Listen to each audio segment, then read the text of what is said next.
There's the Irish-built Shorts Sherpa.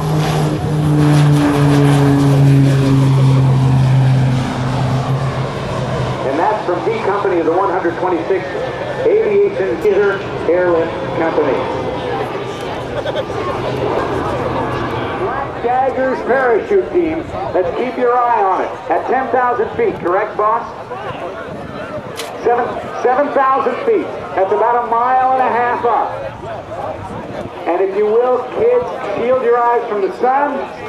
We got one jumper away. You can see the smoke there. Coming through 5,000 feet. At about 3,000 feet, that jumper will reach behind his hip, pull out a small leather ball that will throw out a pilot chute and deploy the red and black canopy of the United States Army Special Operations Command parachute team, the Black Daggers.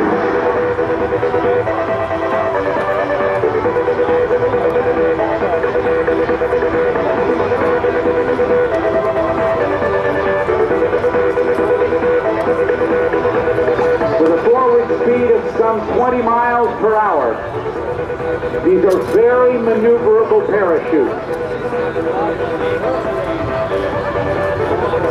They actually steer the same way the Wright brothers steered their first airplane at Kitty Hawk, North Carolina in 1903. Spiraling down, the jumper can reach speeds of some 70 miles per hour, quickly losing altitude. To turn left, the jumper will pull on the left steering line. To turn right, the jumper will pull on the right steering line. They changed the shape of the wing, just like the Wright brothers did. The Wright brothers called it wing warping.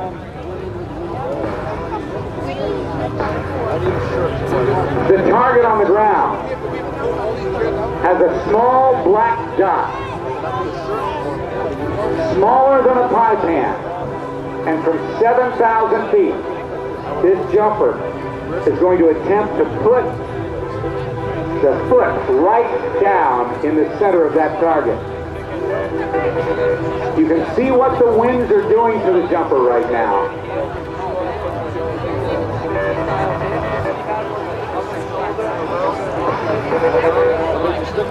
Concentrating on that target. The winds are actually at a different angle up until this last few hundred feet. You can see the jumper working those steering lines. Come on, make some noise! Right down there in the target area, a great landing.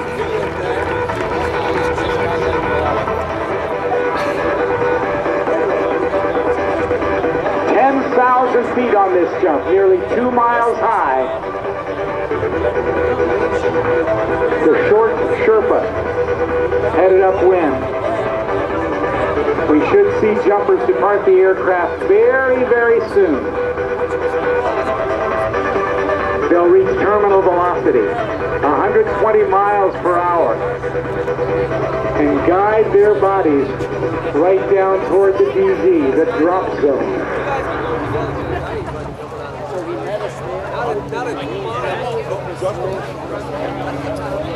Jumpers away. We've got jumpers out. Ladies and gentlemen, the jumpers are out and the smoke is on. As they exit the aircraft, they keep their arms swept back, legs straight, head and eyes on the team leader. As they approach terminal velocity at speeds in excess of 120 miles an hour, they will fly their bodies much like a high-performance aircraft, using their hands, arms, and legs as flight control. The formation is built, and we now have one column of smoke. At a predetermined altitude, the team leader will give the signal for each jumper to turn 180 degrees and glide away from the center for a safe deployment of their main canopy. There they are, ladies and gentlemen, the high-flying colors of your U.S. Army Special Operations Command Parachute Demonstration Team, the Black Daggers. The parachutes used by our demonstration team are flexible wing gliders. They are constructed of a lightweight, ripstop nylon and have an inherent forward airspeed of 20 miles per hour. To turn right, the jumper pulls down on the right steering line. To turn left, the jumper pulls down on the left steering line. As each jumper nears the ground and prepares to land, they will pull down on both steering lines simultaneously, flaring the parachute for a safe and soft landing. As you can imagine, ladies and gentlemen, it takes a great deal of concentration and skill to land in such a small target area. Each jumper is now faced with a unique situation, a traffic jam in the sky. They must gain vertical separation to allow for individual approaches into the target area. This is accomplished by pulling the front part of the parachute down and spiraling at speeds in excess of 60 miles per hour to set up a stack, much like you would see at a busy airport.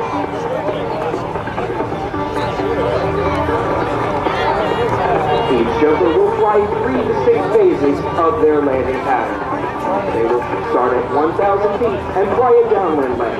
They will then turn 90 degrees and fly a base leg 90 degrees to the target area, finally turning into the wind at about 100 feet to their individual approach into the target area.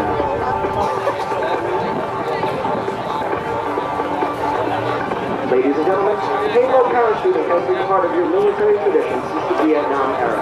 Specially trained soldiers have used this method to insert themselves behind enemy lines.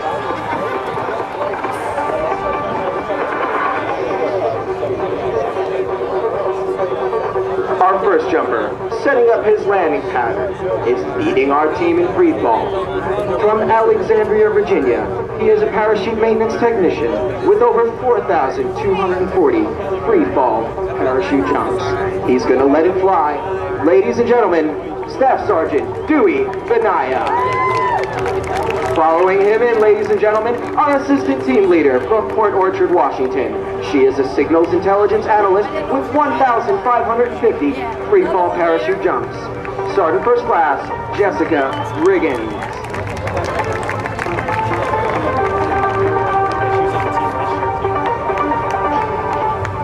Ladies and gentlemen, our next jumper, turning in on his final approach to the target area. From Mount Hood, Oregon, he is a Special Forces engineering sergeant with over 750 free fall parachute jumps. Ladies and gentlemen, Staff Sergeant Kevin Haddon. And ladies and gentlemen, our final jumper entering the target area, proudly flying the POW MIA flag. He is a parachute maintenance technician with over 2,550 free fall parachute jumps. Ladies and gentlemen, Sergeant Tony Galusha.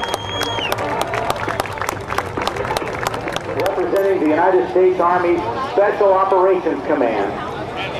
And now, aboard a Cessna, a single-engine Cessna aircraft, are members of the Red Bull Air Force.